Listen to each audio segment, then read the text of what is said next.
Hi there, I'm David Harvey, and I'm here with John Andrews, and this is the Two Texts Podcast.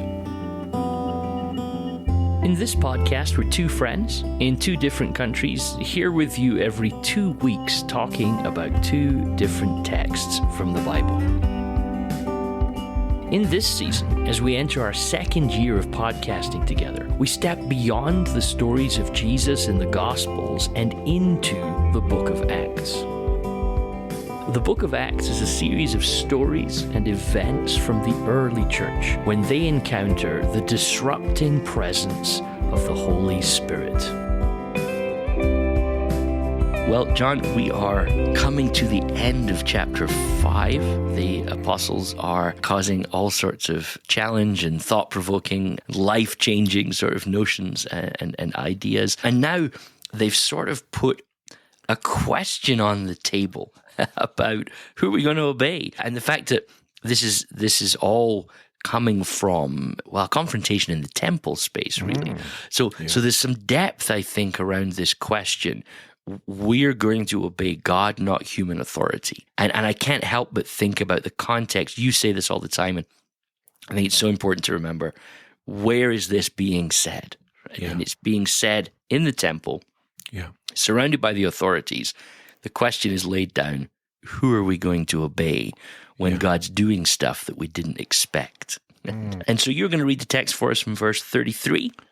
I will. And this is the response to Peter's little mini sermon, his apologetic, his defense, which is just a few verses, of course, in chapter 5. It's one of his briefest defenses, but it's packed, it's dense with incredible statements. And clearly it hits the mark because verse 33 begins, when they heard this, they were furious and wanted to put them to death. But a Pharisee named Gamaliel, a teacher of the law, who was honored by all the people, stood up in the Sanhedrin and ordered that the men be put outside for a little while. Then he addressed the Sanhedrin, men of Israel, consider carefully what you intend to do to these men. Some time ago, Theudas appeared claiming to be somebody, and about 400 men rallied to him. He was killed, and all his followers were dispersed, and it came to nothing. After him, Judas the Galilean appeared in the days of the census and led a band of people in revolt. He too was killed, and all his followers were scattered. Therefore, in the present case, I advise you, leave these men alone. Let them go. For if their purpose or activity is of human origin, it will fail. But if it is from God, you will not be able to stop these men. You will only find yourselves fighting against God. His speech persuaded them. They called the apostles in and had them flogged. Then they ordered them not to speak in the name of Jesus and let them go. The apostles left the Sanhedrin rejoicing because they had been counted worthy of suffering disgrace for the name. Wow. Day after day, in the temple courts and from house to house, they never stopped teaching and proclaiming the good news that Jesus is the Messiah. Wow. Come on. It's quite the story, isn't it, John? What struck me, David, what struck me was the reaction. There must be sort of something being caught and felt in this moment that is even greater than the words being spoken, because you're thinking, okay, what Peter has said to them is pretty full on, but the reaction seems completely disproportionate. So I think there's stuff swirling around in this moment, and their reaction when they heard this, they were furious. And I sort of did a little bit of work on that word furious there. It only appears. It's amazing. Yeah, it only appears. Did you spot this as well? Only appears twice in the New Testament, and both in the book of Acts, and both almost identical statements. So this one in verse 33, they were furious. Cut to the heart is one translation, I think. They were cut. Yes. I love that. Cut through is a literal translation of the word, isn't it? That idea of diaprio. And cut through And then they wanted to put them to death, verse 33. Then I saw the same word in Acts 7:54. We'll probably get to that at some point in the near future. When they heard Stephen's sermon, they were, NIV translates it, furious, same word, diapreo, and gnashed their teeth at him. And of course, we know that, without spoiler alert, we know that they actually did kill him. So in 533, they are cut through and want to put them to death. In 754, they are cut through and eventually put this man to death. So it's a really powerful word. And it's interesting, both words are reactions to something said, preached. These, and I do think it's worth our listeners going back to our previous podcast where we talked about both the taught word, the didache, the idea of the teaching and doctrine of the church that's filling Jerusalem, but also these words of this life, the power of the Spirit words. And I think something is going on in the words of Peter, not just the words being heard, but maybe the impulse of the Spirit. I think that's certainly happening with Stephen. And I think words empowered by the Spirit are creating this furious reaction, this violent reaction to both men. And that really stood. It feels like we've gone up a level because at the beginning of our passage, which we looked at last time, it says that they were filled with jealousy. In chapter 4, when they persecute the church, the apostles, it says they were greatly disturbed. So we've gone from, in chapter 4, disturbed, to chapter 5, jealous, to now furious. So it's ratcheting up, isn't it? It's like it's like the ante is being raised here from disturbed to jealous to furious. I don't think that's coincidental in the way Dr. Luke is writing here. Is that too much, or do you think that's there? Well, and then to furious to the next time we encounter a speech, murderous Indeed. So that scale keeps rising. I mean, interestingly, that both of the furious reactions, the cut to the heart, both Peter and Stephen are offering a critique of the religious system. True. And I always feel the need to tread ever so carefully at this sort of point so as to not say what I'm not wanting to say. But and we've talked about this before on the podcast, but the anti-Semitism of the church throughout history is something that we should reject and also tread very carefully upon, right? So that goes without saying. At the same time, we've got to be careful to not miss that within the ministry of Jesus, who was Jewish, and the early apostles, who are also Jewish, there is an internal critique of the religious system of some vigor. It is a robust critique of the failure of the religious system to do what it is supposed to do. And so why I prefix that the way I did is I don't want this to be just another couple of Christians talking about the Jewish things.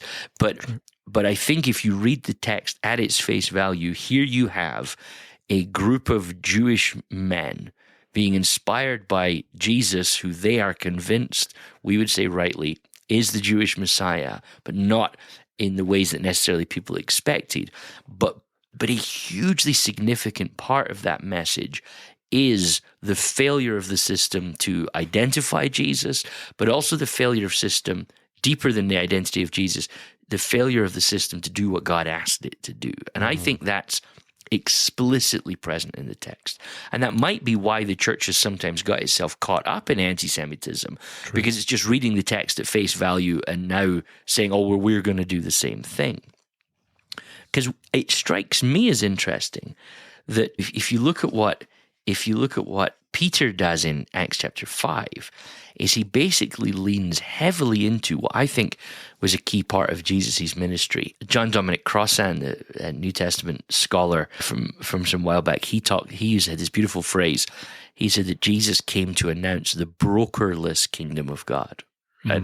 So there's no middleman. Right? Yeah. There's just you now, and you have access to God.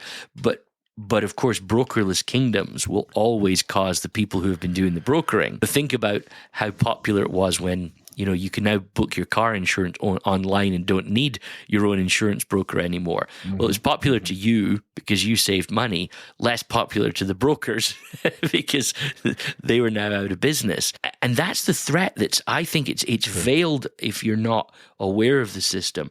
But Peter's speech is a threat. I'm not going to obey you. I'm going to obey God, right? Yeah. And if you're doing what God's doing, then I'll quite happily be here in the synagogue doing the things that I've always been doing, and it'll look all hunky-dory. But if you part company with God, I know where my allegiances lie. So Peter is bringing, I would say, John, this is a revolutionary threat. These are the words of a rebel saying that actually this authority has. This is Martin Luther v. the Pope during the Reformation. This is so. The same is present in Stephen's speech as well. Is that you're the ones that are out of line, and therefore. So that would be my just little off the cuff take. That the reason we get this deep anger is that actually present in both speeches is a threat to their way of life and perhaps even their own livelihood. Yeah, I think it's on the money. Absolutely. I think that's an essential understanding in reading the book of Acts. Absolutely. And we've always celebrated the Jewishness of Jesus, the Jewishness 100%. Of the gospel, the Jewishness of the book of Acts, and the fact that both the Gospel of Luke and the book of Acts start the story in and around the temple, because the plan was always for the salvation of that whole dynamic and system and people. So no one could ever accuse us of being anything other than trying to be faithful to the text. But if you don't understand in Acts that there is a definite just war going on in terms of an understanding of what this new way is and what it's doing to some of the old ways, then it looks like another thing. And I think, David, so I think your reflection is absolutely phenomenal when then we think about Gamaliel's response. So I think Gamaliel feels that. So this is my hunch. I could be way off beam here, but you'll notice that he immediately intervenes. So there's this let's kill them moment, and Gamaliel immediately intervenes, gets the apostles out of the room, and then speaks. Now, Gamaliel's an interesting person. We're told that he's a Pharisee, teacher of the law, and honoured by all the people. So he's a serious hitter. Of course, later on in the book of Acts, we'll bump into Gamaliel again because he taught a certain Saul from Tarsus, who became a fairly well-known person in the story of the church. And he was, Paul says, I was thoroughly trained in the law of our fathers under Gamaliel.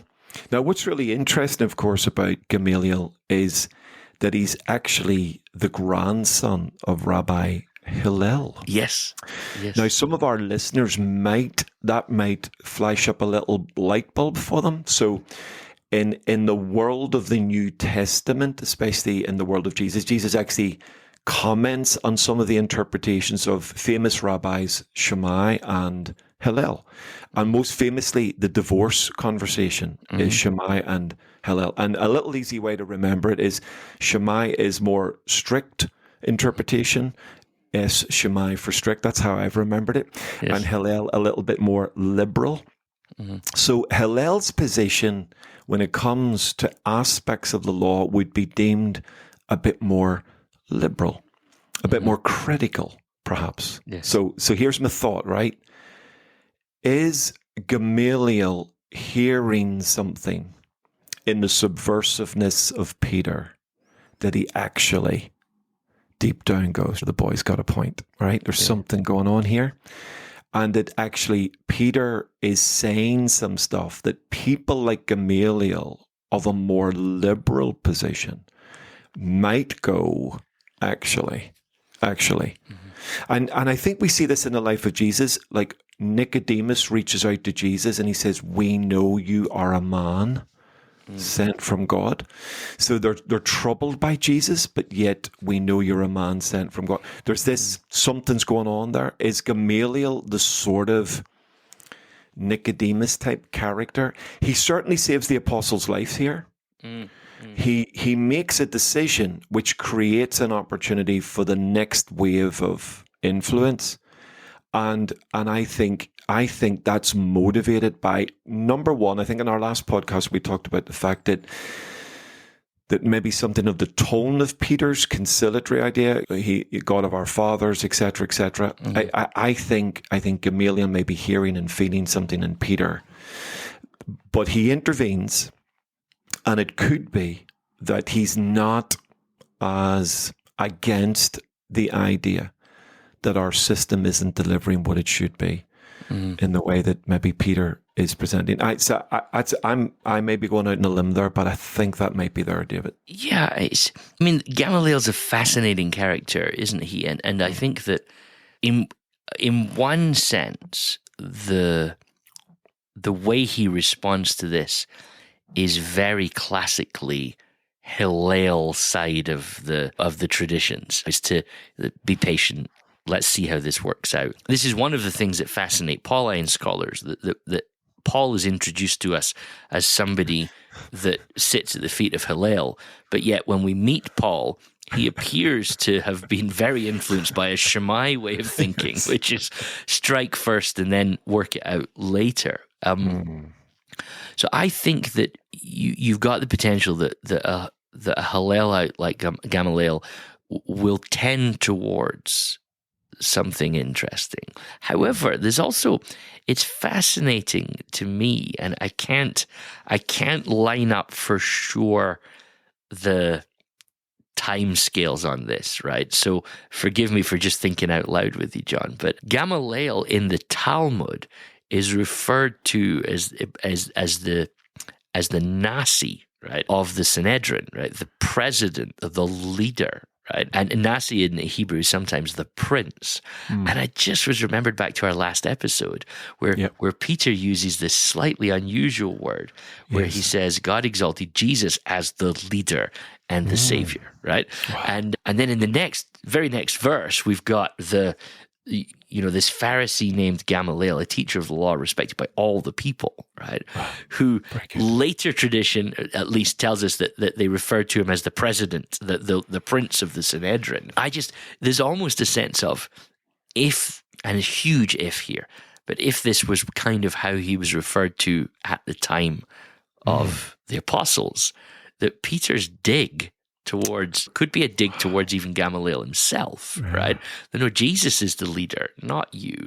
So Gamaliel's positive response could be, I've used could far too many times in a sentence here, but Gamaliel's positive response could be some evidence of openness, that he's not the one who has taken the biggest offense, yet potentially is the one, who was the target of Peter's comment. I don't know.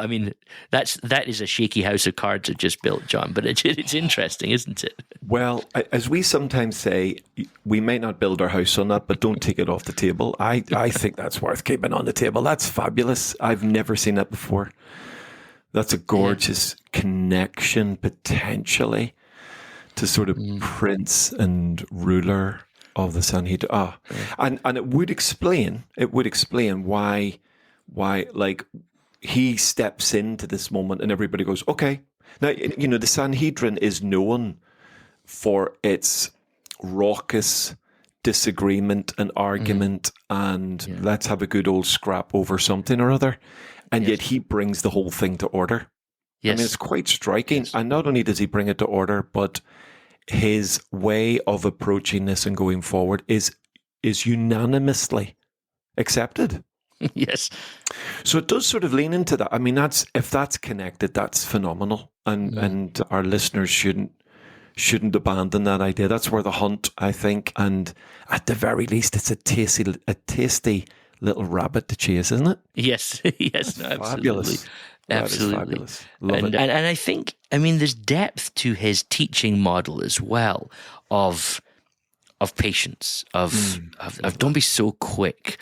I think of like these words from this potential president of the synagogue. He definitely becomes this leading person. We just don't know where this sits in the time scale, do we? I think of how often we as Christians have stabbed first and asked questions later. So true. And Gamaliel's advice to the Sanhedrin here, or the synagogue here, or the council that he's part of, I think it bears repeating throughout history. And I almost wonder if that's why Luke has given him his whole speech, right? Like Luke hasn't just said, and Gamaliel told them, hey, let's be patient here. He recounts Gamaliel's speech in full, because I think it's a very important piece of scripture. To watch our hearts on how quickly we just go, oh no, that's bad. Something new happens somewhere. At some point, church history has almost always taken the hard line when God starts doing something new. And I wish we would more often say, okay, let's just hold on and see. See what happens. Maybe God is in this. Oh yeah, I love what seems to be his confidence in the providence of God. The providence of God's not such a cool idea in many circles anymore, but this idea of, well, look, hold on a minute, we believe that ultimately God is in control, right? He's the ruler of the universe. Blessed are you, Lord our God, King of the universe. I mean, it's one of the great introductory statements in Judaistic prayers, which reminds us, actually, I'm not in charge, right? I'm not in charge of my own life, and I'm not in charge of the universe. And here's Gamaliel sort of standing up and saying, hey, look, hold it a minute. Let's just think about this. If this is of God, then fighting it puts you on the wrong side of this argument. If this is not of God, this is just going to blow over, as it always does. So why don't you hold steady? It shows. Perhaps, I think this is more than pragmatism, Peter. I think this is more than him going, look, it's going to cut one of two ways, so let's give it 5 minutes. I think it is that. I think it's patience, but I also think it's a reflection of a deeply spiritual man. I think it's a man who's seen life, who understands the ways of God.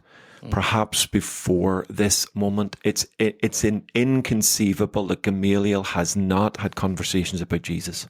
He must have been in the Sanhedrin group that met Jesus. I mean, he must have been. So this is a man that's not suddenly confronted with a new idea by these followers of the way. He must have had behind the scenes conversation about Jesus. Must have done. And he must have met Jesus at some level, even if it's a formal one, as part of the Sanhedrin. That, this man wouldn't reach this position of influence by the time we get to Acts chapter 5, if he hadn't been around in the life of Jesus. Is there something else going on? And I could be reading too much into that, but is Gamaliel actually not just reacting to Peter and the apostles? Is Gamaliel looking at the whole story of Jesus and wondering, hold on a minute, this thing's persisting, it won't go away, it's growing, it's advancing. When we actually look at what these guys are doing, they're not actually doing a lot that is fundamentally wrong. They're just taking our message to a whole different level. Is Gamaliel feeling that? Is Gamaliel reacting, respond? I don't know. There's a lot of ifs and buts and ands and maybes and could be's within this speech, but it's a turning point, isn't it? Because if he doesn't intervene, the likelihood is Peter's going to die. They're going to take Peter and the boys out the back and have this done with. And Stephen wouldn't have been the first martyr. Peter would have been. But Gamaliel's intervention probably saves Peter's life. And the rest, as they say, is history. It's interesting for me that on one hand, this is the sort of almost the origins of the kind of be on the right side of history conversation. You hear this a lot. But the fascinating thing for me about Gamaliel is how he premises this notion of the right side of history. So basically is just make sure you're doing what God's doing, right? Which when you hear this phraseology used in common parlance these days of make sure you're on the right side of history, it generally means, the barometer of who chooses the right side of history is slightly broken. Gamaliel's very clear here. And I think it's a fascinating statement from him in his position in the Sanhedrin to be stood there and say, they are accusing, they have brought a challenge against us to say that we might be out of line with what God is doing. And at some level, interpreted and paraphrased, Gamaliel's response to the Sanhedrin is, maybe they're right. Yeah. Like if you actually, because he's left the door wide open. What if God is in this? I, for one, am not going to defend that, right? I'm not going to fight against that, which if you think about who he is, where he's standing, right? Like it's a phenomenal position of faith actually for him to stand in, right? Absolutely. To say, I'm not willing to rule out that God's not present in this. There's also a little side note for me that if all the apostles are thrown out of the room while this conversation happens, if we believe, which I'm very happy to believe, that Luke is dealing with eyewitness testimony, at least somebody gossips on what Gamaliel actually said to the apostles at some point. They had a friend in there, or someone who became a friend in there, who gave them the speech. Well, of course, a fascinating, the book of Acts does tell us that many priests and those within the religious system did become followers of the way. This happens. The other fascinating little rabbit to chase on that is Nicodemus in the room. Mm-hmm. If Nicodemus is in the room, we see Nicodemus in John chapter 3. He pops up in the Sanhedrin in John chapter 7 defending Jesus. And of course he pops up in John chapter 19 with Joseph of Arimathea, literally identifying with the death of Jesus, and that's the clearest coming out moment as far as a Pharisee could do in followership of Jesus. Mm-hmm. Is Nicodemus in the room? Is he part of this community, or is he no longer there? So I think there would have been a few people in the room relieved that Gamaliel steps up. Could it be that if Gamaliel is also sensing there's a lot of people in the room who have a greater sympathy for this sect than is being publicly admitted, and maybe he's also reflecting something of the caution within the Sanhedrin. So again, and isn't it important for us to recognize, and I think this is where Gamaliel really helps us, that when we read a phrase, when they heard this, they were furious, it doesn't mean everybody. We have to be careful with that, don't we? Them doesn't mean all of them. They doesn't mean all of them. Yeah. There's 71 people in the Sanhedrin context sitting there. The implication by Gamaliel's response is not all of them were furious and not all of them were ready to kill Peter and the apostles. Is Gamaliel a representation of that sensitivity to the new sect and a reluctance to punish them? I just think there's so many things there, David, layered into this wonderful passage that it's just simply staggering. And I think Gamaliel is a very interesting, and I would agree with you, I think it's one of the reasons amongst many that Dr. Luke gives us the whole narrative, gives us the whole speech. It's not really entirely connected to what we're talking about right now, but I'm just, given we're there, you know what struck me, John, when I was reading this? And it's just like, verse 37, after him, Judas the Galilean rose up at the time of the census and got people to follow him. And he also perished, and all who followed him were scattered. And it just struck me that at the time of the census, and that's when Jesus was born, and I wonder if Luke just drops that, reminds us of that particular phraseology without trying to have too much rhetorical flourish to this. But there's something beautiful about people were fighting up against things and trying to find God's liberation. And they were doing it through violent means. And while this violent attempt to find salvation, liberation was happening, a baby was being born in Bethlehem. And I can't help but think that Luke is thinking that exact thing when he's scribing this part of this story together. Yeah. And it's interesting that in the two examples that Gamaliel refers to, Theudas and Judas, that the implication is a violent revolt. And of course, there's no up to this moment, nor in the whole of the book of Acts, there's not a single example of the church being involved in violent conflict. Yeah, exactly. In fact, you could argue that Dr. Luke is writing the book of Acts in some ways as a defense of the church in the Roman Empire, and saying to the Roman Empire, you have nothing to fear from these people. They don't carry swords. They don't kill one another. They're actually, they're peace-loving in that sense. And isn't it interesting that Gamaliel then uses the language of, we might find ourselves fighting God.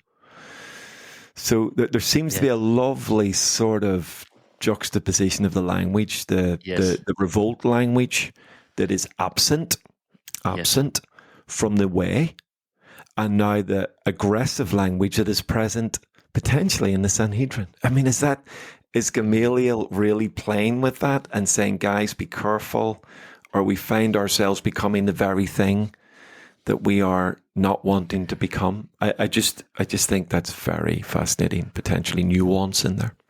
And of course, and I'm trying to search it while we're talking, but yeah, I think that is a once in the New Testament word. When Gamaliel says you may be fighting God, the Greek word is theomaxos, if I'm just reading that correctly there, John. Literally meaning to be in conflict with God or God opposing. Appears only here in the whole New Testament. That he has I love that Gamaliel has a specific term for it. It's a very precise word. We do not want to be theomaxos. We do not want to be in God conflict. And it's beautiful little phrase. And I think that you see this tension, and there's a weird tension. Like, we don't want to be in God conflict. Everyone's convinced, but they still beat the apostles up and tell them don't speak about Jesus, which the apostles flatly ignore and actually take the fact that they got beat up. Somehow, look at the sentence, they were considered worthy to suffer dishonor for the sake of the name. Right, just beautiful sentence. And therefore, every day in the temple and also at home, they didn't stop teaching and proclaiming that Jesus was the Messiah. And doesn't that last little bit in verse 42, it sort of echoes the angel bit, go stand, tell the people the full message of this life. I love it. And then we're going to obey God rather than men. It's almost like verse 42 is the final, okay, look, we've been told by the angel of the Lord to do this. We've now said to you, we're going to do it. And even if you whip us and give us a hard time, we're still going to do it. And they went straight back and did it. So, and it does lean in. Remember in our last podcast, I think we talked about the word, the life, the power of the Spirit. There is something now building in this community that is relentless. And I think people like Gamaliel are spotting that. I think they're going, this is different from Theudas. This is different from Judas the Galilean. There's something going on here that's different. There's no swords being waved and there's no Romans being killed, but these people are growing, and it feels like we're facing a different challenge. And I think that conclusion in verse 42, they never stop teaching and proclaiming the good news that Jesus is the Messiah. It's just a beautiful conclusion to chapter 5. And of course, leads us dramatically into chapter 6. It's just so good, John. Like, there's nothing. Like the angel says, "Hey, go preach, go proclaim the word about this life in the temple." So, like, okay, yep, we'll do that. And so then they get in all sorts of trouble. They get beat up and flogged, and just like, so what should we do tomorrow, then, boys? Well, back to the temple, I suppose. And every single day, I love the fact that they just didn't pay a flat bit of notice to anything they were told. That's staggering. Is why we talk about this disruptive presence of the Spirit, isn't it? That the Spirit is going to do what the Spirit wants to do, and that involves not allowing them to be in prison if they are not wish to be in prison, and not listening to the authorities that want to stop them talking about Jesus. And of course, the key thing for me in this is, because this is them working through a very clear notion of what it is to be obedient to God. But, and this would be my big caution in this text, don't forget that everybody in this story wanted to be obedient to God. So it is possible to actually sometimes get so blinkered that you think that beating up these apostles is being obedient to God. And I think too often we as the church have just assumed, oh, if I'm thinking it, that's the thing that God's about. And there's a subtle call under this, which is be sure that you are definitely hearing what God is saying. Indeed, I love that. And of course, as Gamaliel suggested, if this is from God, you can't stop it. And the book of Acts is the record that ultimately, with the disrupting power of the Spirit, these people were unstoppable. Well, that's it for today. Thank you so much for listening, and we hope that you enjoyed it. If you want to get in touch with either of us about something we said, you can reach out to us on podcast@twotext.com or by liking and following the Two Text Podcast on Facebook, Instagram, and Twitter. If you really did enjoy the episode, then we'd love it if you left a review or a comment where you're listening from. And if you really enjoyed this episode, why not share it with a friend?